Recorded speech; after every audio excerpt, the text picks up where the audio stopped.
Okay, so today we're going to be talking about calf rolling, especially with the foam roller here. So you can get tight calves with running or any sports that require you to use your calves essentially. Jumping, basketball, tennis, it's very common to get tight calves, and rolling is a really good way to get rid of those tight calves. Now the first thing you'll need is roller and the ground. We're going to pop the roller there on the ground and you'll sit down as well. Start with the roller towards your heel at the tendon, and you're going to roll all the way up to the back of the knee. So you can use the other leg to leverage. Now you want to roll all the way up and down.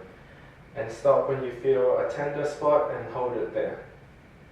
Now, if you're not feeling enough pressure there, you can progress this by putting the other leg on top and then continue the rolling. Now,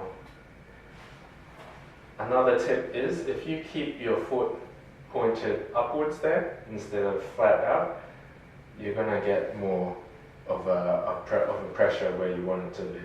This is because you're stretching the calf actually, as well as releasing it with the pressure of the foam rolling.